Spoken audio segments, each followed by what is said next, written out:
Hello guys, welcome back to Udi Patang classes. आज की video में हम डिस्कस करेंगे एक इम्पॉर्टेंट अपडेट के बारे में जो कि है एमटीएस पैटर्न से रिलेटेड। और मैं आपसे डिस्कस करूंगा कि कैसे आप करें एसए या फिर लेटर की तैयारी जिससे आप 50 आउट ऑफ 50 मार्क्स स्कोर कर पाएं। तो चलिए शुरू करते हैं। अब सबसे पहले हम उस नोटिफिकेशन को समझ लेते हैं जिसमें ये एग्जाम पैटर्न जिसमें चेंजेस किए गए हैं, उसमें क्या लिखा गया है एसएससी के द्वारा। अब ये जो नॉन टेक्निकल पोस्ट एमटीएस की स्टाफ एंड हवलदार की थी, उसमें 2021 में रिलीज की गई थी नोटिफिकेशन डेटेड 20/3/2022 में। उसमें लिखा है कि the following amendments are made in the relevant paras of the notice. मतलब क्या है, ये सब रेलेवेंट अमेंडमेंट की गई हैं जिसमें लिखा गया है कि शॉर्ट essay और लेटर इन इंग्लिश और in any language included in 8th schedule of the constitution. मतलब क्या है, आपका या फिर शॉर्ट essay आएगा या लेटर आएगा। ये और है, एंड नहीं। एंड होता तो आपको दोनों करने होते, इनमें से कोई एक करना होगा आपको, essay या फिर लेटर।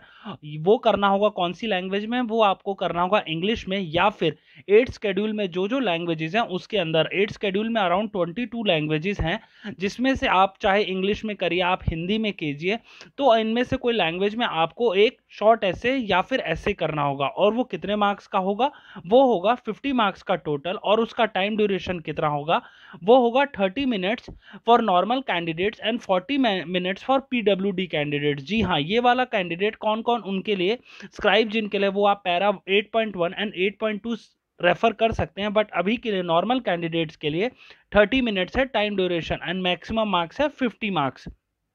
तो आपका ये वाला डाउट क्लियर हो गया।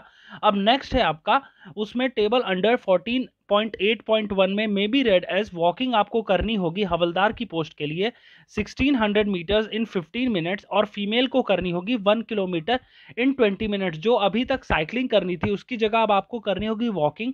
वो भी मेल कैंडिडेट्स को करनी है अराउंड 1600 मीटर्स इन 15 मिनट्स, और फीमेल कैंडिडेट को करनी है 1 किलोमीटर। अब आगे बढ़ते और समझते हैं जो कि एसए और लेटर की तैयारी है वो आपको कहां से करनी है। ये वाला कंटेंट सिर्फ खाली इंग्लिश लैंग्वेज के लिए है कि अगर आप एमटीएस में इंग्लिश लैंग्वेज ऑप्ट करेंगे डिस्क्रिप्टिव एग्जाम के लिए तो वो कौन सी बुक रेफर करनी है। वो बुक्स हैं कि आपको एक अरिहंत की डिस्क्रिप्टिव इंग्लिश की आएगी जिसमें आप अगर एसए कैसे लिखना होता है या फिर आप लेटर कैसे लिखेंगे, इसके रिगार्डिंग आप ये वाली बुक रेफर कर सकते हैं। अब नेक्स्ट बुक है 151 एसेज। जी हाँ, एक ये दूसरी बुक भी है। ये दोनों बुक्स आप रेफर कर सकते हैं अगर आपको एसे कैसे लिखना होता है या फिर लेटर कैसे लिखना होता है, इनके पैटर्न को समझना हो। और अगर आपको ये बुक का पीडीएफ फॉर्मेट नहीं मिलता तो आप मेरे टेलीग्राम चैनल, जिसका लिंक मैंने डिस्क्रिप्शन में दे रखा है, आप वहां से जाके डाउनलोड कर सकते हैं। आपको ये समझना है कि किसी भी एग्जाम में, कॉम्पिटिटिव एग्जाम में कैसे ऐसे लिखा जाता है, तो आप मेरे चैनल पे जाके डिस्क्रिप्टिव एग्जाम की एक सेपरेट प्लेलिस्ट मैंने बना रखी है, वहां जाके ज़रूर देखिए और समझिए कि कैसे एसेज लिखे जाते हैं और क्या क्या कंपोनेंट होते हैं। जिस प्लेलिस्ट का लिंक मैं डिस्क्रिप्शन में भी डाल दूंगा, तो आप प्लीज़ चेकआउट कीजिए और समझिए कि कैसे ऐसे लिखा जाता है किसी भी कॉम्पिटिटिव एग्जाम में अच्छे से अच्छे मार्क्स स्कोर करने के लिए। ऑलराइट गाइज, ये था आज का वीडियो जिसमें हमने डिस्कस किया कि कौन सी एसएससी एमटीएस में अमेंडमेंट्स की गई हैं प्रेजेंट में।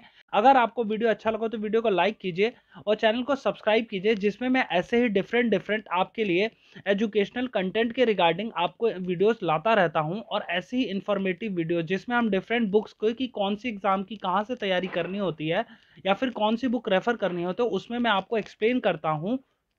ये था आज का वीडियो। वीडियो अच्छा लगा तो वीडियो को लाइक कीजिए। Thank you.